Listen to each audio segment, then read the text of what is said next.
Shri N.K. Premachandran on specific questions that he raised, which is very valid. And as an honourable member, he's got every business to raise questions. I will certainly come to responding to him. But just to give a start, I'd like to say that this first batch of supplementary demand for grants includes 72 grants and 1 appropriation, that is for the Supreme Court of India. So the authorization is being sought for gross additional expenditure of 1,32,268.85 crores, sir, wherein the net cash outgo or the cash supplementary is about 41,455.39 crore, of which I'll give the breakdown a bit later. Technical supplementary, which doesn't have an additional cash outgo, is about 90,812.17 crores. So this batch of the supplementary demand for grants also provides for recoupment of contingency fund advance of 14,825.42 crores. So much before I go into the detail, I'm a bit disappointed that there are members who speak, oh, this shows lack of budgetary planning and so on. Supplementary demands are absolutely necessary for a responsive government. I can't respond to departments or states which ask for funds on certain very critical aspects, saying, no, what I've given you in BAE is the final word, please take off. I can't say that. I will have to be responsive. But yet, I agree. I can't. माननीय वित्त मंत्री जी थोड़ा बताते रहो, धीरे धीरे सीख जाएंगे. अभी कुछ ट्रेनिंग पार्ट में होते नए नए हैं. So, of course, I granted that I can't have too many supplementary demands. Actually, I like to put on record here, due to the very careful monitoring by the Honorable Prime Minister, I can stand up here and say I've reduced the number of supplementary demands. I don't allow it to be more than two at the extreme. If anything, I'll try to have it just as 1 supplementary. So I would want that perspective to be brought in here. So the revenue and capital breakup for the cash supplementary is 40,000 for 40,058.35 crores for revenue and 1,397.04 for cash supplementary. The technical supplementary, where there is no cash outgo, it is from one saving in that ministry towards another, so it just swaps within the ministry or the department. 22,387.38 crores for revenue, and capital is 68,424. And rightly, members have pointed out, there's a huge outgo for fertilizers, and I'll explain it, and I can quite understand the sense of outrage N.K. Premachandran has spoken, saying, no, why should there be so much increase? But hang on, if farmers want more fertilizers and urea, the government can't sit and lecture to them saying, no, what do you mean? You can't take more than this. Can I say that? No. Particularly because after a good monsoon, if there is a demand for additional urea utilization, it's a business of the government to get it. Despite the fact, sir, since COVID, there is an unpredictable fluctuation in the urea prices, in the DAP prices, in the materials that we are importing. Despite that, there has been a very careful management. I must appreciate the fertilizers in the department, which carefully imports in time. I'll give you the exact numbers. Indian farmers have not been let down by the ministry. They've ensured that there will be, timely dispersal, both for the Kharif and the oncoming Rabi.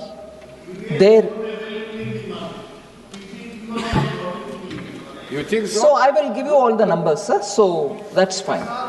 So urea.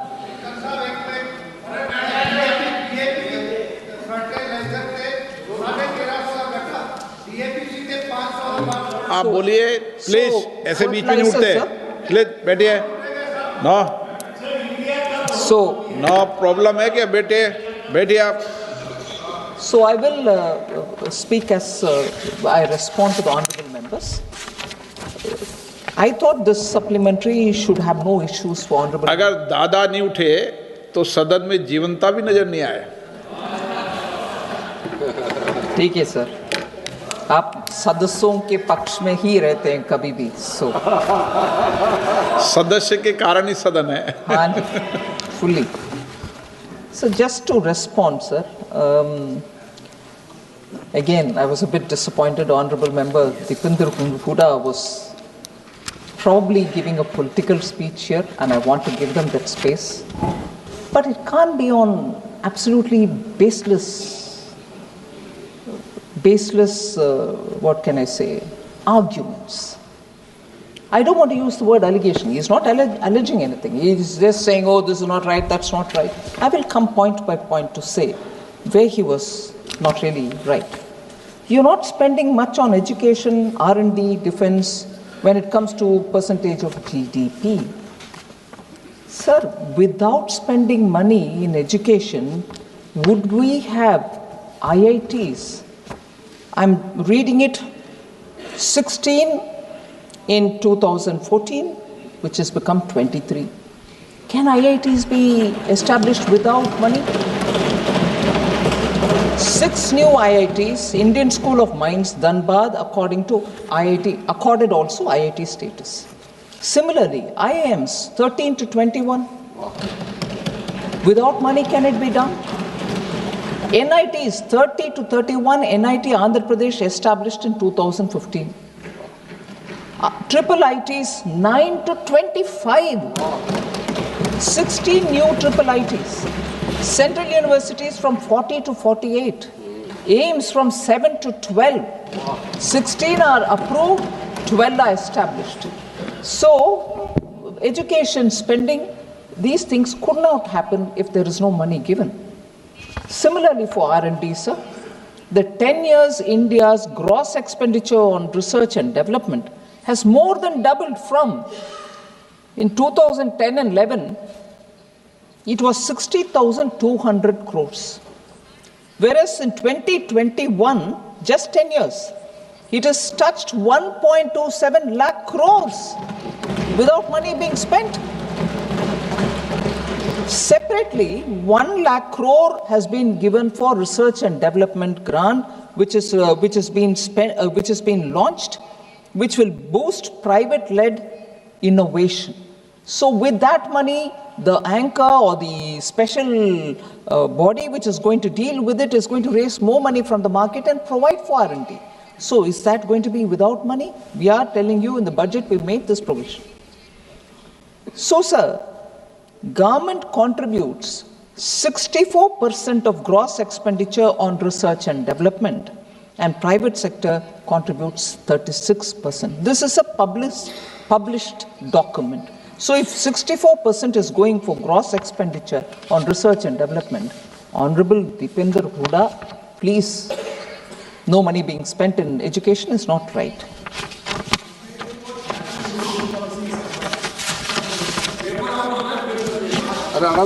Sir, defense, education was one thing, research and development was another, and defense was the third. You're not spending money.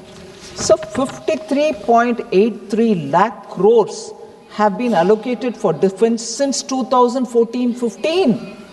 53.83 lakh crores. Is that not money going for defense? Otherwise, today, why would we also have defense production capabilities multiplied in this country? Indigenous defense production hit a record of 1.27 lakh crores in 23-24. A 174% surge from 46,400 crores in 2014-15. 2014-15, 46,400. Now where is it reached even by 23-24? 1.27 lakh crores. Is that possible without spending? 16,000 MSMEs are emerging as game changers, strengthening indigenous defense capabilities. Will they grow without support? MSMEs which are specializing in defense manufacturing. 788 industrial licenses have been issued for 462 companies for producing defense. and India's defense exports, sir, which I'm sure the defense minister has said in so many different answers that he's given in the parliament questions. 2014, defense exports from India was 1,000 crores only. In 24-25, sir, it is 23,622 crores. Is that possible without a policy which helps? So that is one.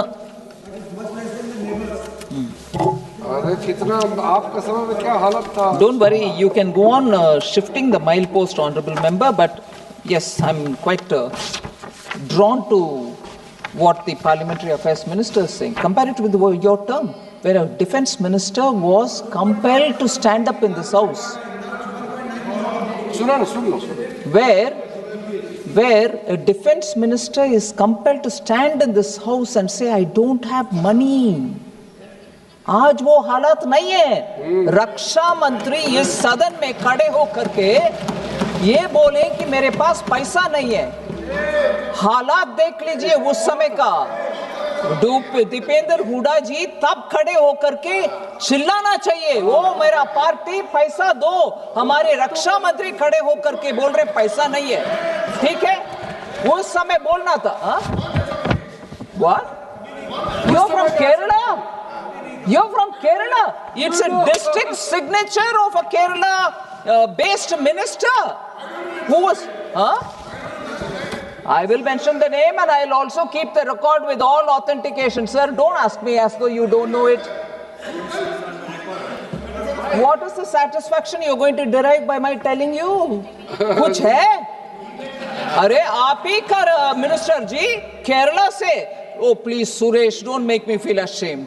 आप ये नाटक नहीं होना चाहिए इस house में कि मेरा रक्षा मंत्री कुछ बोले और मुझे मालूम नहीं है और आज विपक्ष में बैठे हुए।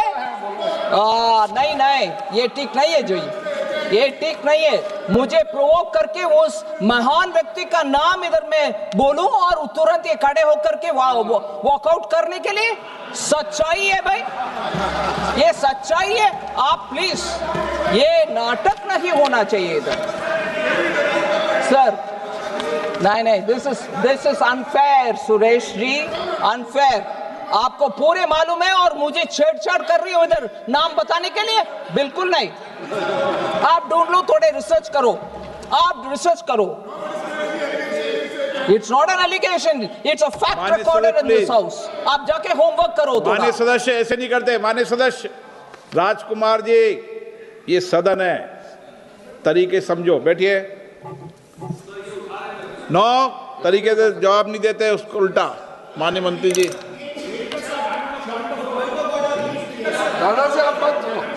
एक मिनट प्लीज। माननीय सदस्य प्लीज, आप बैठिए। It is harassment to say that. Tell me the name. I don't know the name of my own minister who said that. क्या बात कर रहे हैं जी?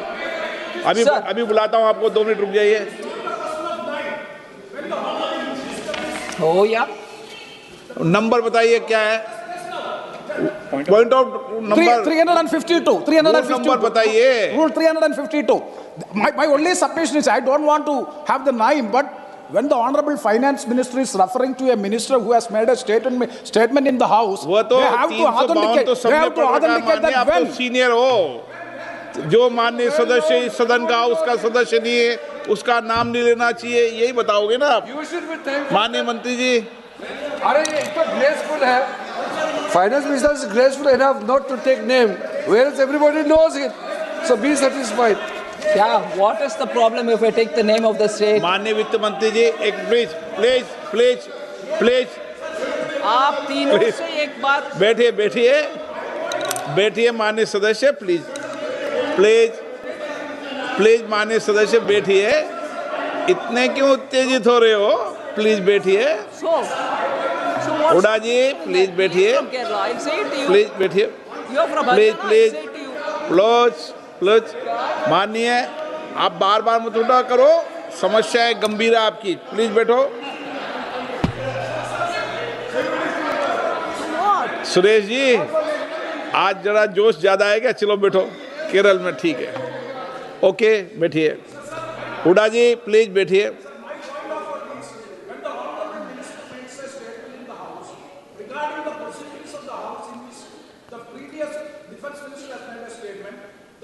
like to know when, under what circumstances the Honourable Minister has made, that has to be authenticated by the Honourable Minister. That is the only point of order I would like to make. तो पूरे N K Premachandran जी का point को मैं क्या बोलते हैं, I take it upon my head as responsibility and पूरे authentication table पर रखूंगी सर कल दोपहर के अंदर.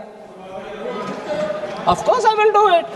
Of course it's not as if I have said it without responsibility. मैं आपको वित्त मंत्री जी बैठिए, बैठ रहे, मैंने आपको कहा ही नहीं कि आप सदन के पटल पे रखो. मैं उनका जवाब दूंगा ना, 352 का जो वो उठा रहे हैं मैं जवाब दूंगा उसको. 352 के अंदर कभी भी जब डिबेट चल रही हो, डिबेट के संदर्भ में इन सारे विषयों को बोला जा सकता है. ये भी है उसमें 352 में. ठीक है, ये है नहीं है वे Premchandan ji. No I will obey the order of the chair sir.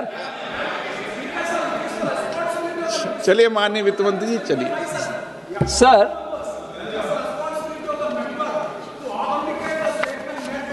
Yes.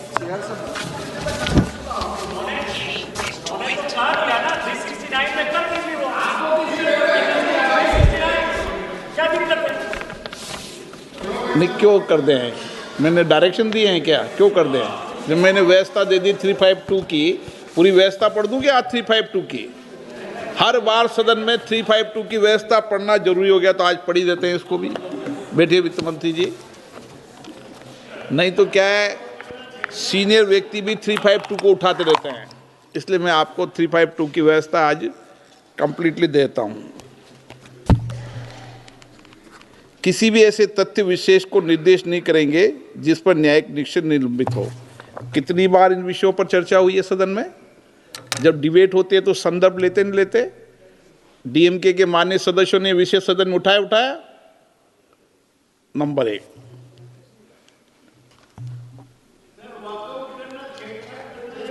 सभा के किसी अन्य सदस्य पर कोई हेतु लांछन लगाते हुए अधिकृत नहीं करेंगे, सद्भावना आपत्ति के व्यक्ति निर्देश नहीं करेंगे जब तक कि ऐसा निर्देश विचाराधीन प्रश्न या सुसंगत होने के कारण वाद विवाद प्रयोजन के लिए अनिवार्यता है. ये है इसका कि सभा में माननीय मंत्री महोदय ने जो अपनी बात कही है, वो उन्होंने जो प्रश्न उठाया उसके संदर्भ में उन्होंने अपनी बात को कहा है. ये रेफरेंस इसके अंदर है. 352 क्लियर है प्रेमचंदन जी? ओके. कंफ्यूजन नहीं होना चाहिए सदन में ना. आप सीनियर व्यक्ति हैं, चेयर पे बैठते हैं. माननीय सर,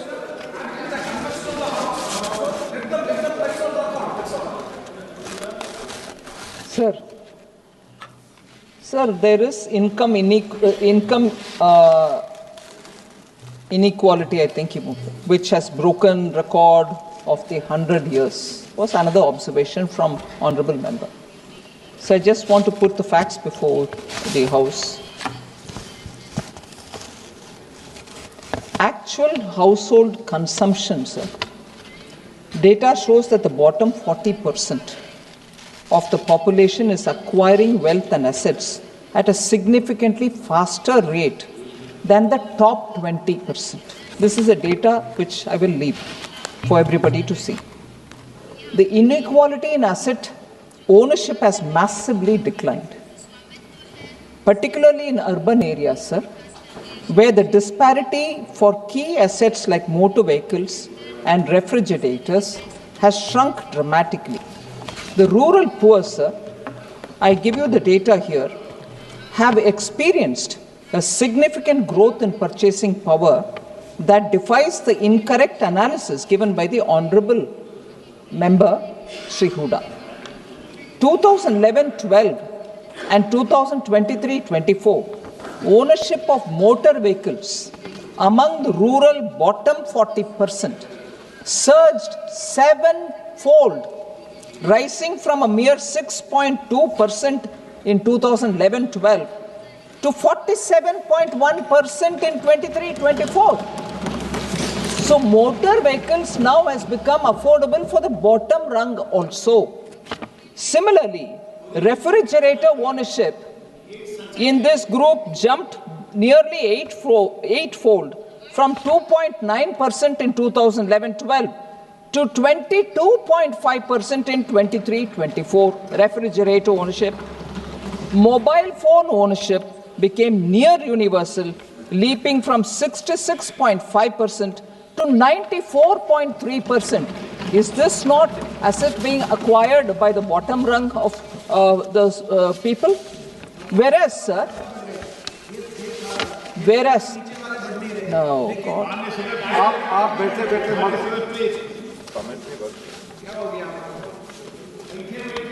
पहले ऐसे नहीं था, ये दादा से ये गलत आप सिखा दिया, ऐसे पहले दिक्कत तो ऐसे नहीं था।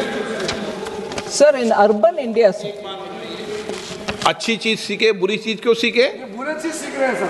माननीय मंत्री महोदय। Sir, urban India, sir, the consumption gap is not just closing. For some assets, it has been completely reversed. For the first time, the urban bottom 40% now owns more televisions, that is 77.4%, than the top 20, 72.1%. The upper level 72.1%, here it is 77.4%. Ownership gap for aspirational goods like refrigerators in urban areas actually collapsed from 46.3% points in 2011-12 to just 12 percentage points in 23-24. So the asset poverty expression, sir, which is defined as households owning none of the key assets, so that is asset poverty. That number has actually been thrashed, falling from roughly 30% to just 5% among rural poor, which means rural poor now 5% or less are the ones without any asset at all, whereas the rest of them have some asset or the other. So we need to understand that in the last one decade, growth has actually become quite broad-based, and people from the bottom rung are the ones who are acquiring one or the asset.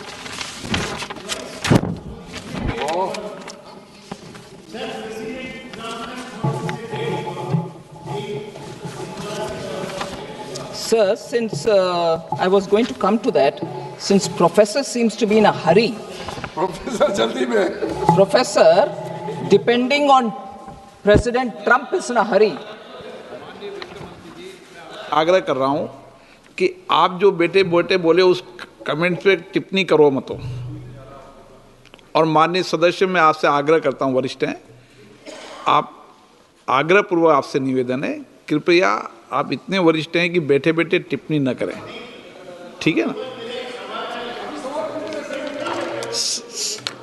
सभा की सहमति तो हो तो इस सभा की कार्रवाई इस विषय की समाप्ति तक बढ़ा दी जाए। माननीय मंत्री।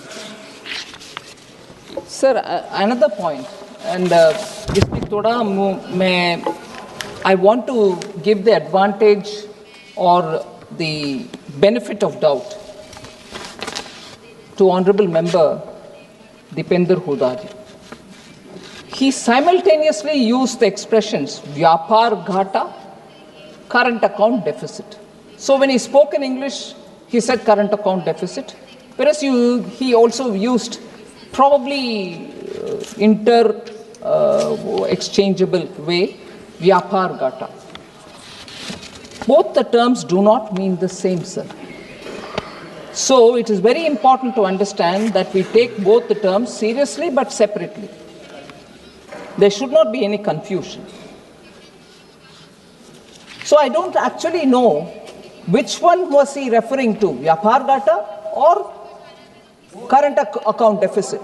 And so the same number cannot apply to both, no.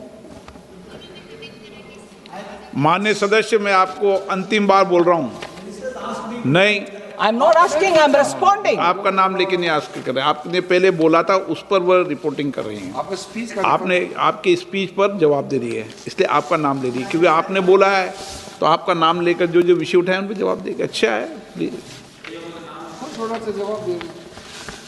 Sir, so the claim that the current account deficit is at its maximum is factually incorrect. So I want that to be clear, sir. So that record deficit claim that the honorable member has made is really wrong. At the end of June 2025, India's current account deficit stood at 0.2% of GDP. Where was it? The honorable member was saying some double-digit number, sir. Current account deficit, June 2025, stood at 0.2% of the GDP. For the fiscal year, March 2025, it was only 0.6%. So let's place that on the record. Contrast this, sir, with the taper tantrum time 2013, when the current account deficit in 2013 ballooned to a crisis level of 4.8% of the GDP. And in fact, that's the maximum which India saw since 1970. So honorable members should actually look at since 1970, that being the maximum. Please, I hope this correction comes into play. 2013, sir, there were volatile capital flows constituting 96.1% of all our reserves, leaving the economy completely vulnerable to sudden outflows. Today, that ratio has fallen to 66.6%, proving we are far more stable now than the time of 2013. So, honorable member, be assured the economy today is actually moved from fragility to a level of fortitude. So, that is the matter of fact number there. Sir, the import cover has also strengthened, rising from in 2013, we had foreign exchange reserve only to cover 7 months of imports. Today, it has moved to being 11.4 months as of June 2025. So, when I say from fragility to fortitude, this is the kind of number I'm talking about. So, projecting the anxieties of 2013, sir, onto the stability of today, 2025, is a political fabrication. And that it ignores the hard reality. India has actually transitioned from external vulnerability to external resilience. So I would want to draw that to the honorable member's attention. Even worse was the comment on debt to GDP. Sir, central government's debt to GDP in 2013-14 was 52.2% of GDP. That was actually reduced by the time it was 2018-19 to 48.9% because of the strict monitoring which Honorable PM maintains on fiscal balance and strictly adhering to the policy of gradual fiscal consolidation. Whoever would have thought that we'll have COVID, as a result of which proactively government took measures to make sure lives are protected, livelihoods are taken care of, and our debt to GDP went up to 61.4%. It actually shot up. But after that, because we gave ourselves a steady path, which is a glide path, from there it has come down. Even by 2023-24, we brought it down to 57.1%, and it is estimated, I would think by this year end, it will reach 56.1%. Despite COVID, despite heavy borrowing, debt to GDP is actually coming down, and coming down if only the number of 2013-14 is kept in mind, you'll know we are getting closer there. That is even without looking at how it was managed during the global financial crisis, 2008. Sir, I do not want again to speak about debt to GSDP of several states. I'm not naming any state here, because it's a genuine concern. Debt to GDP will have to be brought down. It's also true that the debt to GSDP of many states are also shooting up. The honorable member should also, it's a legitimate concern, I've answered it, and I'm showing that we are bringing that debt to GDP down. We've given a commitment in the Parliament, we are abiding by it every year without failure since 2020-21. Equally, there should be concern about debt to GSDP of many states. I'm not taking any state's name, but honorable member and many of us should be equally concerned about debt to GSDP in states, which are also going really badly, and therefore collectively we have to work to bring the debt to GDP number, the debt to GSDP number down. So Make in India has now become Make for India. Again, sorry sir, absolutely ignores outcomes on the ground. That's not a fair comment to place. India has emerged as a net exporter in sectors such as electronics, pharmaceutical, engineering goods, and defense. When I say net exporter, I'm sure the honorable members know that what we export and what we import are aligned, are reconciled.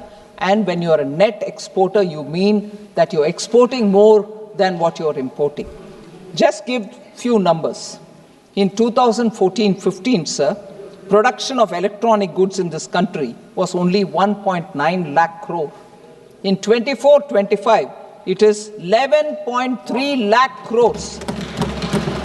So, exports of electronic goods, 14-15, 38,000 crore it was. Now it's 3.27 lakh crores. 8 times it has grown. Mobile manufacturing units were only 2 in 2014-15. 24-25, there are 300 of them. 150 times grown. Mobile phone production, 18,000 crores in 2014-15. Today, 2024-25, 5.45 lakh crores, 28 times growth.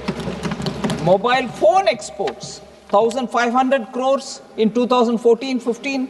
Today it is 24-25, it is 2 lakh crores, 127 times more than what it was earlier.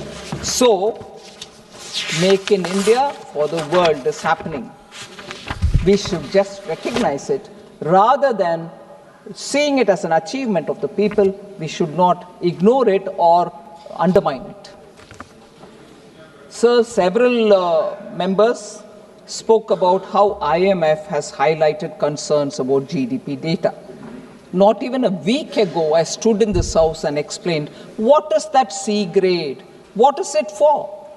Singularly, it is for the fact that we are still keeping 2011-12 as the base year. And Ministry of Statistics and Program Implementation has already announced that from late January 2026, the base year transition will happen, and as a result of which your grading for that one particular base year argument of our national statistics will change it. But many members said you were B, now you have come to C, is utterly wrong. It's absolutely wrong. India's number grading has remained the same. At the median rating for this year is B. IMF did not downgrade India's rating. The same grade given to India's National Accounts Statistics in 2024 staff report as well. So it had added that the GDP series with 2011-12 as the base year should be rebased as soon as feasible. That's what they said. So for us to go on saying that there's been a downgrade by IMF is misleading this House, not right. For this year, IMF gave B for overall statistics. So I think it is important that members get the facts right. Sir, average growth rate in the last 10 years of UPA was 8.1%, and in India it is 5.75. Then what's there to rejoice? Sir, whoever would have thought you'll have a once-in-a-century pandemic, sir? And despite that, India is the fastest growing, not 1 year, continuously, 2, 3, 4th year. Is that not something that the people of India deserve to be recognized for? On the contrary, we go on saying ours was 8.1, yours is this. I just want to put the facts before you, sir. I want to put the facts before you, sir. We had to actually deal with high twin deficits. Fiscal deficit in 2013 was 4.9%, and current account deficit was 4.8%, both in the year 2013. Twin fiscal deficit, twin deficits. If that's the credit they want to take for themselves, they should. No time in India, both these deficits run simultaneously. That's the data point on which Honorable Member Huda should introspect. Food articles, WPI, food articles, which averaged at 12.2% annually in the 5 years ending 2013-14. Where is WPI today, sir? Where is CPI today, sir? And therefore, to go on repeating as though their record in inflation management was better. I don't know if I should take the name again. Recently, there's a lot of talk about how former Reserve Bank governor, former chief economic advisor, the same person, has been commenting on how India has successfully managed inflation. If you want the name, I'll say it also and get you the video of what he said. India under Prime Minister Modi has succeeded in keeping inflation under control, is an observation given by former governor of Reserve Bank. Sir, Trump said India is a dead economy. What is the central government saying? Sir, while the global growth is 3.2%, India is growing at 8.2% last quarter, becoming the fastest growing major economy. Every institution is raising our growth outlook for this year and for the forthcoming year.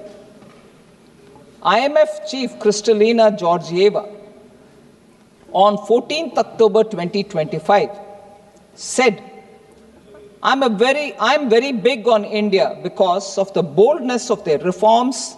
India has proven the naysayers wrong, unquote. So there are clear expressions recognizing India's growth, and no debt economy gets a credit rating upgrade by DBRS, S&P and R&I. If your economy is dead, why will they upgrade, sir, your growth? Your credit rating, sir, why is it getting upgraded? So somebody said something somewhere, however important that somebody is. We should not depend on that, but rely on data available within the country and also data coming from elsewhere. Rely on data. Can a dead economy grow at 8.2%? Can a dead economy get credit rating upgrades? So constantly looking at someone and saying, oh, he said that, what is it, what do you want to say? Numbers are saying it, sir. So, look at the indicators. Tractor sales in October 25 reached the highest level for any month in the past 11 years.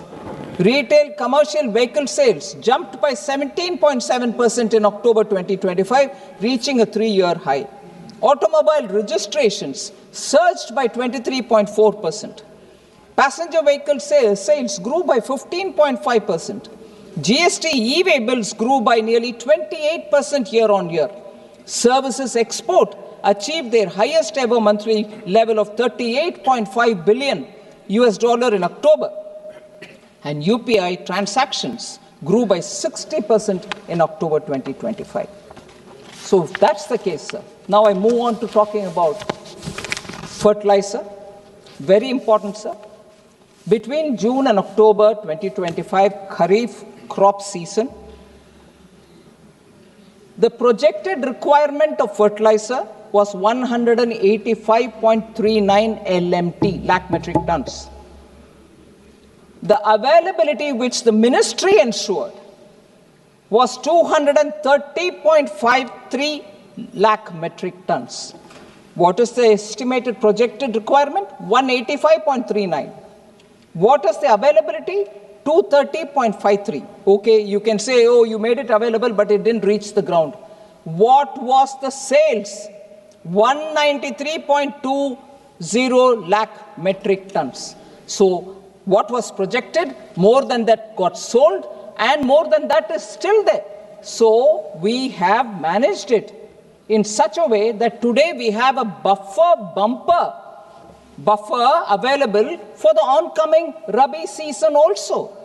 So within a month, by carefully managing the import, urea stock increased from 48.64 lakh metric tons as of 1st October 2025 to 68.85 lakh metric tons by October 31st, 2025, which means within a month, 20.21 lakh metric tons have been added by carefully importing steadily. So there is no shortage, neither during the Kharif nor for the current Rabi season.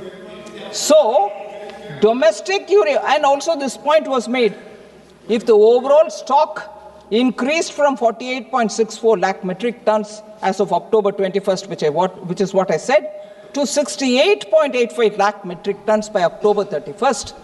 Where is the shortage, sir? We've been importing without blinking our eye because we don't want any shortage for farmers. Domestic urea production, about which N.K. Premachandran ji spoke. Domestic urea production has also shown improvement, with the production during October 2025 reaching 26.88 lakh metric tons, sir, higher by 1.05 lakh metric tons compared to the same month last year. So even month-to-month comparison, we have increased by 1 lakh metric tons within the country by domestic production. Not only we are importing despite the increase in cost, but we are also increasing the domestic production. So average monthly production between April and October remained a robust nearly number of 25 lakh metric tons. So I would want this to be put on the record that there is no shortage of fertilizer, and whether it is imported or domestically produced, sales also show. Yes, there are,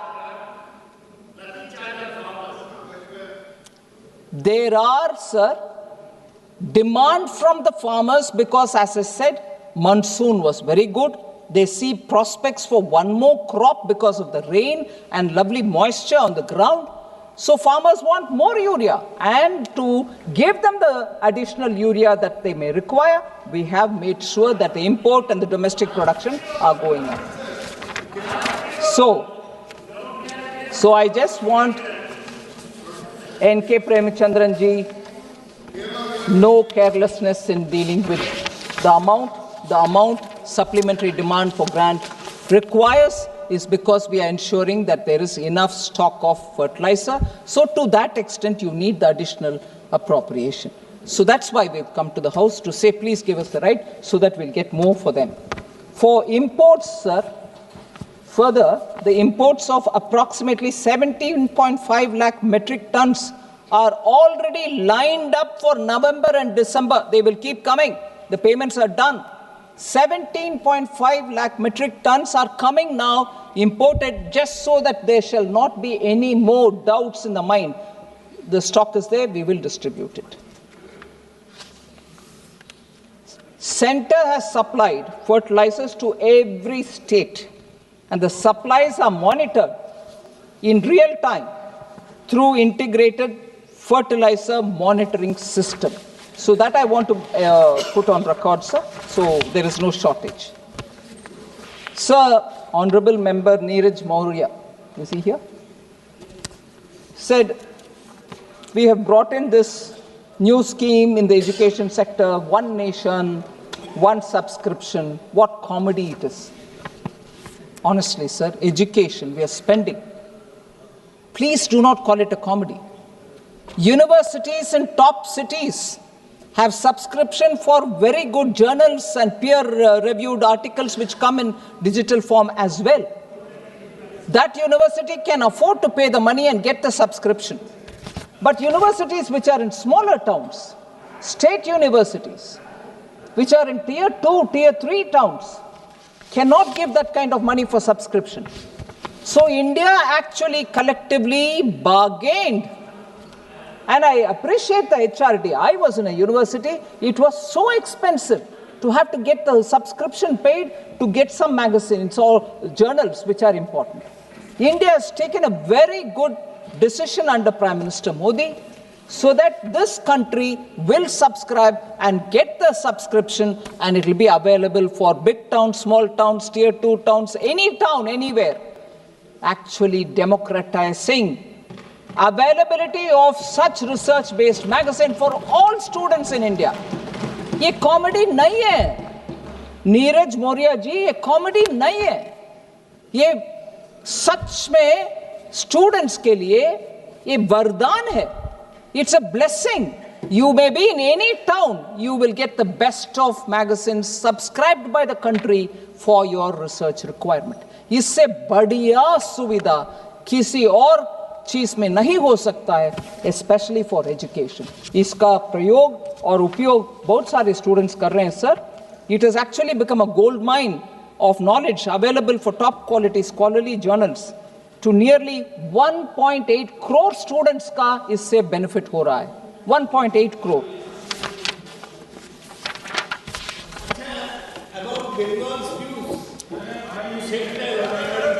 Sir, last 2 points, sir. Unemployment. 5.8% was the overall unemployment rate as per usual status, declined from 5.8% to 3.2% in 23-24, 5.8 in 2018-19.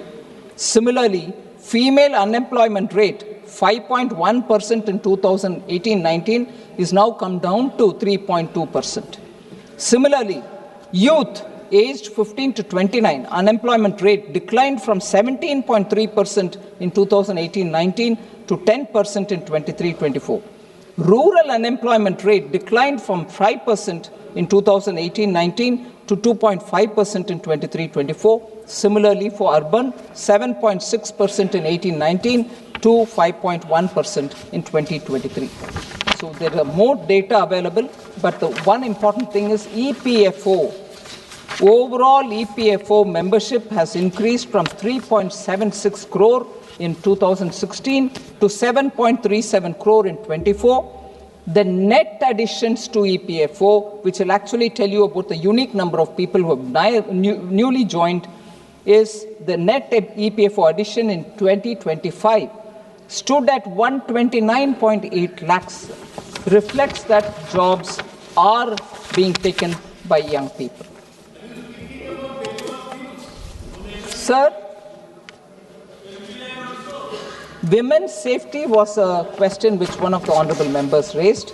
I want to say, under the Nirbhaya Fund, 7,712 crore has already been allocated, and with over 6,200 crores released already and being utilized for women's safety initiatives.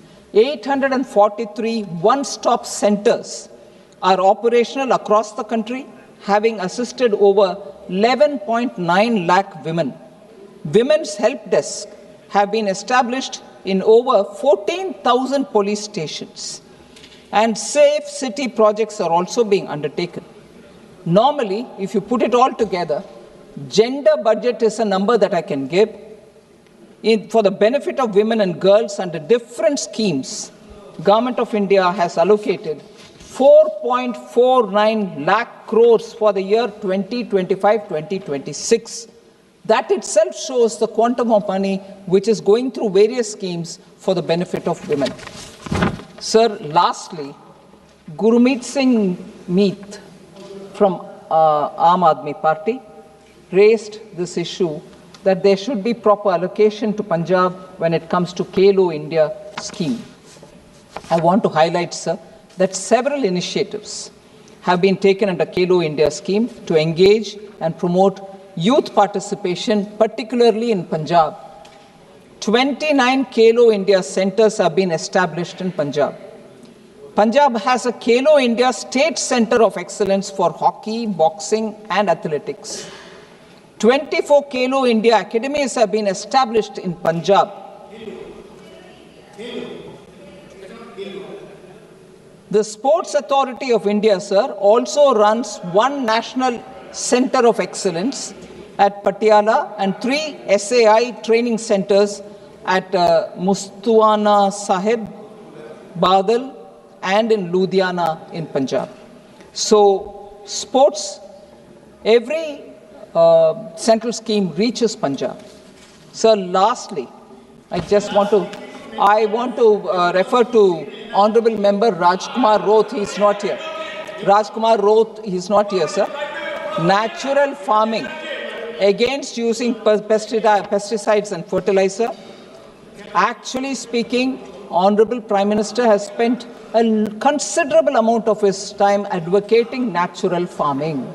He has actually gone to different parts of the country to give encouragement. One last such meeting was held in Coimbatore when farmers came in hundreds to speak about how natural farming can help us.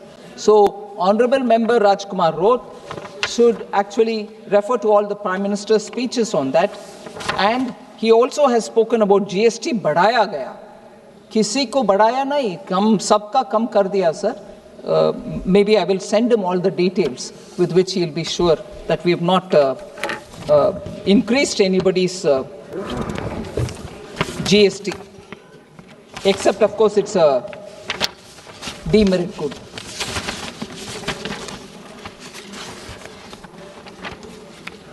So thank you very much.